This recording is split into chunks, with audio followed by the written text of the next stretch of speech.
Hey guys, what it is your girl Cadillac. I'm Cadillac Dixon. I'm the Draw My Life Prison Wife. I'm the legally blind artist that is rapping and painting for justice, hoping, girl, to see justice before it all fades to black. Yes, it's your girl Cadillac. Anyways, I ain't got but 30 minutes before I got to jump on my workshop. I've been trying to set this thing up for like the last 30 minutes, but it just wasn't working. So let's go ahead and put this phone on the stand on my ring light. Okay. Y'all know I got the situation with that crack, so it's gonna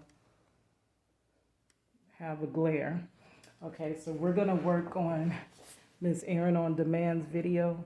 I mean, not video, her project Reach the World drawing. I did start last night on a live. If y'all want to go check out that live, it's my last live.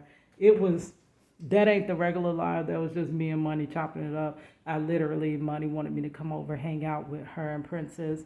And I said I had to work on this drawing. So that was it. It was really no content involved. But I'm going to download that live. And then that is a way for me to archive myself drawing. And then I found my charger, so I will be speeding up me drawing certain people. Like every drawing from now, I'm going to be speeding it up and making it into shorter, condensed versions. So this is Erin on Demand. I only got about 30 minutes. I'm just going to work on her eye. I messed that one up. It was the way it was set up at Money's house. I literally could not. I had this tablet where I was looking at the image of her. Let me show y'all that. That's the beautiful picture of Miss Erin on Demand, Erin Winters. I'm going to finish, but I was trying to hold this heavy tablet and my heavy sketchbook like in my broke hands, and it just wasn't working out right. So we're going to listen to one of Erin on Demand's videos as I finish up her project Reach the World in 2020. Let me tell y'all why Miss Erin is so special to me. Hold on, maybe can I get this ring light on? No, maybe that light comes on. My lighting is horrible. I got that light on, but somehow it made it no better. Maybe it's the phone, because as it focuses on certain focal points, it changes the lighting, which I don't know. But let's watch and listen to one of Erin on Demand's videos. Let me find one real quick, and then I'm going to jump into finishing her drawing, because I unfortunately have to go and catch my workshop, girl, because I work to live and I live to work. I hustle hard until it hurts. I work my fingers down to the bone, and once I pay my bills, it ain't nothing to come home with. Once I pay my bills, it ain't nothing to come home with. Once I pay my bills, it ain't nothing to come home with. Yeah, it's your girl Cadillac. Okay, let's just go back through my history. We're going to listen to her video she released yesterday where she was talking to a YouTube exec. Let's just go with that because I ain't got a lot of time right now. Hold on. People, I'm Erin, and this is Erin on Demand, and today we got I love her I am spirit. talking She's to so YouTube just executive Tara happy. Walford Levy, and we are talking all the things. Y'all, I asked some questions about YouTube Shorts, about why long form engagement is so low right now on YouTube. At least that's something that my channel is experiencing. And also just things like, is YouTube overly saturated now? Is there room for small creators? So if you are considering starting a YouTube channel, or even if you are on YouTube and creating content consistently, and you want to hear from the inside what are some best practices, then please, you are in for a treat. Let's get right into the interview. Welcome to Erin on Demand, Tara. Thank you so much. It's such a delight to be here. Thanks for having me. Yes. So can you just tell us a little bit about yourself, and then we'll dive into some questions? Sure. Let's so see. y'all can see I me. am the VP of the Americas at YouTube, which means I have my dream job of getting to talk to creators and artists and media companies and other folks all day, trying to make sure that the platform is working for you. And I am married with 3 young children who are big YouTube followers. Quick icebreaker question. If you had your own YouTube channel, which, do you have your own YouTube channel? I don't. Okay. I have one, but I don't. Yeah. If you had one, what would it be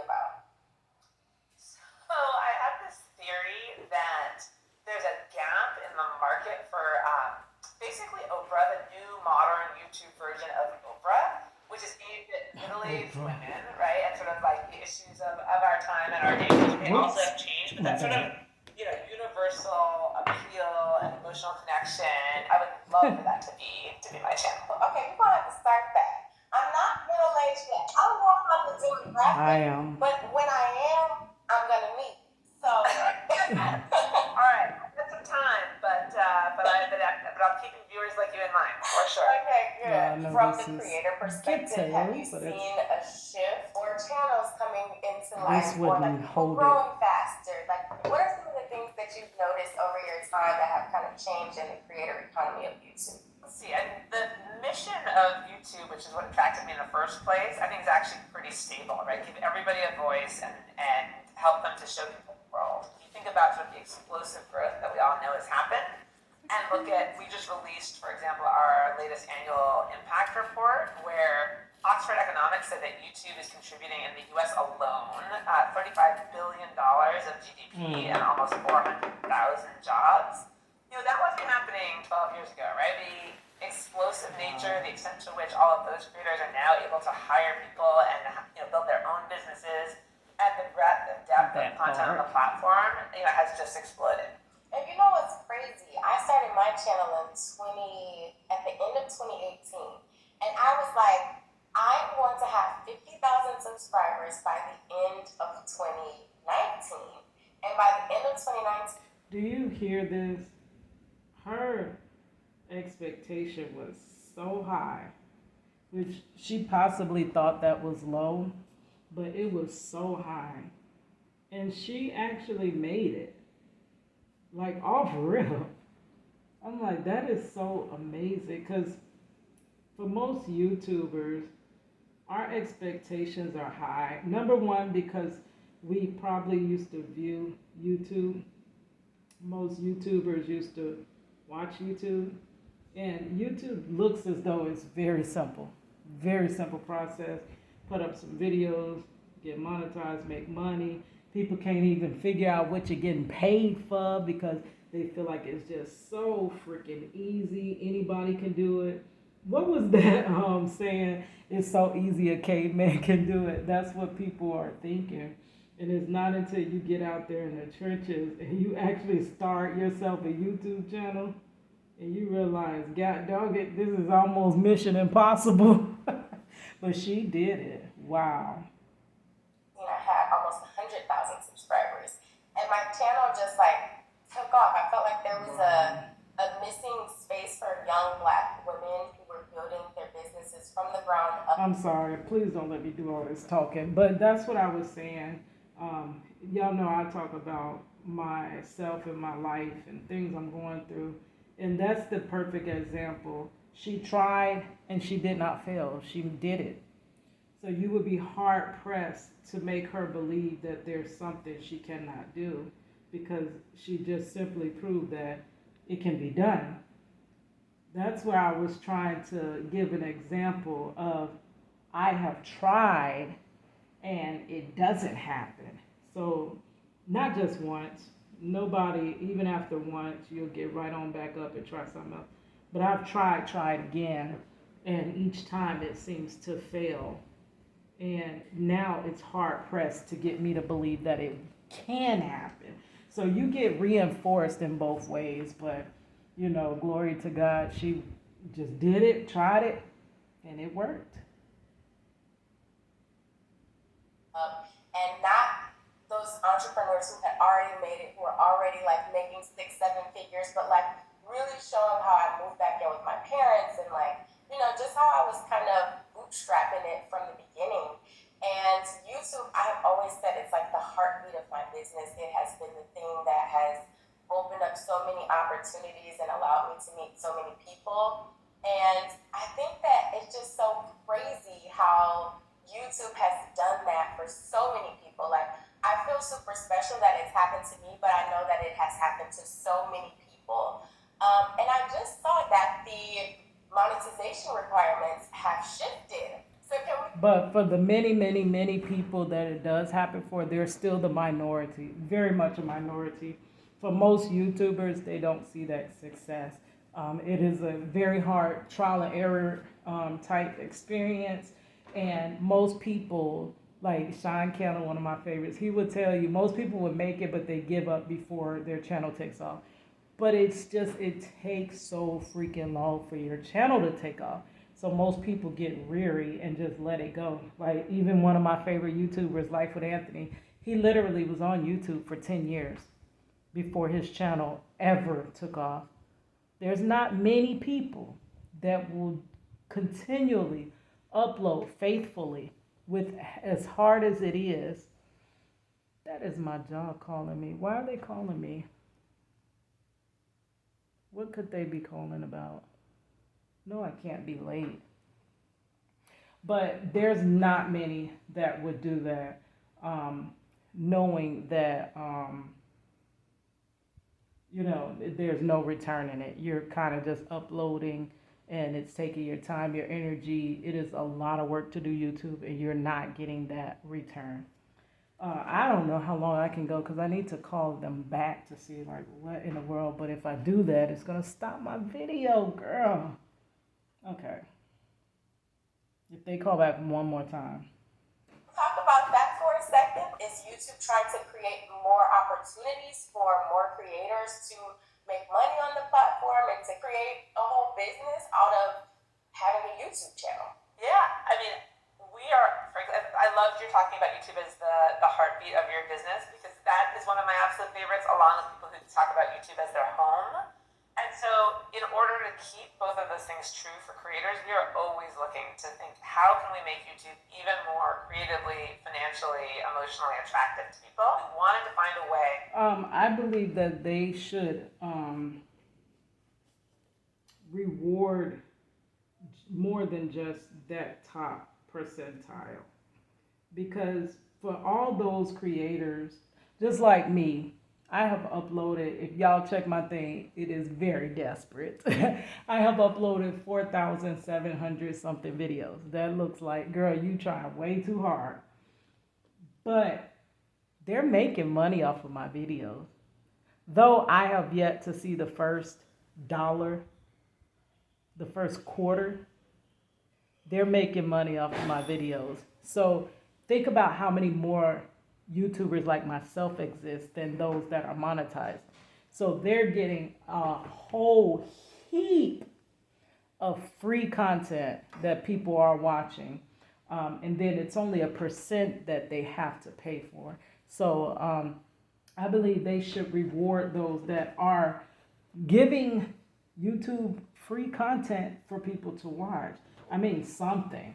At least let the algorithm work with them rather than suppress them. But I don't know. That's just me, the small YouTuber. I like to call myself a micro YouTuber. To enable creators to start making money faster.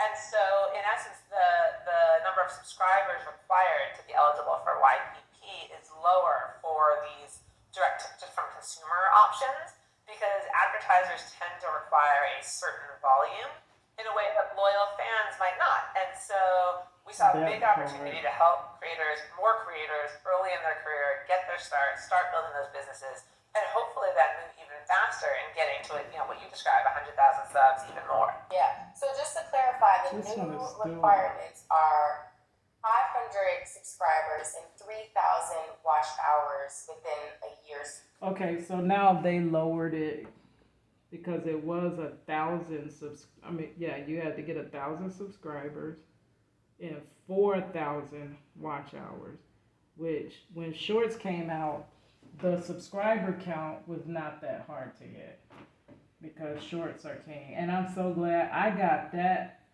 trend ahead of time. I have never been ahead of a trend. Everybody, all the YouTubers, because I've been taking YouTube courses for a while now, everyone was like, heck with shorts. I'm not going to upload them because they're messing up my watch time hours. Because it kind of gives you a overall, why is this eye smaller? I literally don't want to erase the whole eye, but I can't get it to look smaller. So it could be just as, okay, so, let's see. People were shying away because it hurts your average. because a short video is much shorter. But when averaged, let's say it was like a paycheck, right? When people find the range of pay of your paychecks, and you have a check that's maybe $10, and then you have 1 month that you made $1,000. When you averaging those $10 checks with that 1,000, that brings that 1,000 down. It brings your average down. So it would be more beneficial for the creator to not even, upload those short videos, because though people are watching more of your video, the length of time of your video, like percentage of your video, the time is shorter. So it's very difficult to get watch time hours with the shorts, but it will grow your subscribership. Only way I grow from 70 to 1,700, and the only reason I stopped at 1,000, my first 1,000, girl, I ain't gonna finish this because I keep talking. My first 1,000 on YouTube. Oh Jesus, we shouldn't even talk about 1,000. Okay, let's go to the beginning. My channel. My first 20 subscribers came when I first created my channel. I was doing something called Project Reach the World. If you're on my channel, I'm sure you know that I am a prison wife. Not proud like the man said, yeah, I'm proud to be a prison wife. No, I fell into this system. That's what we're gonna say. My husband was literally yanked and snatched out of our household. That's more like a kidnapping victim. Taken away from your family. That's what that's more like. And we kept our family together through prison visits, right? Marcella was only 19 years old. I was 20 years old. I had a 2-month-old baby when this whole nightmare started. So I have literally just been, for the last 2 decades, trying to put my family back together. Okay, because nobody ever understood what I was going through, because people automatically look down on you when they hear your story, because people are judgmental, because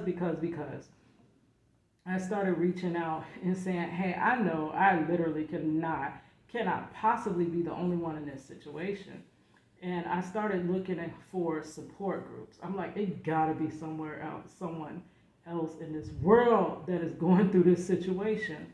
So I was looking for maybe meetup groups, and I couldn't find any, which we probably should create one. They say when you can't find something, you create it, girl. But I couldn't find one. But what I did find was Strong Prison Wives and Families by Miss Ro Clausen online. The best online prison wives support group. And within the support group, found like-minded people that truly understood. You don't have to get through that initial hard shell of judgment. You can talk about the things that are going on, and people completely understand because they're going through the same exact thing. That's almost what that's what makes YouTube so great, because it's like-minded people that understand they're experiencing the same things, right? So you don't have to feel crazy in a space where people are virtually going through the same thing you're going through. So I started doing something, because I started thinking about, it timed out. I started thinking about visitation. That's literally our only family time together. People look at it as something else, but for us, that's like Sunday dinner together. That's like holiday dinner together. That's what our visitation time is. I mean, to the onlooking eye, it's nothing. It's rubbish. It's, girl, he shouldn't have did what he did, and you crazy for going seeing her. But not knowing that's our family bonding time, right? So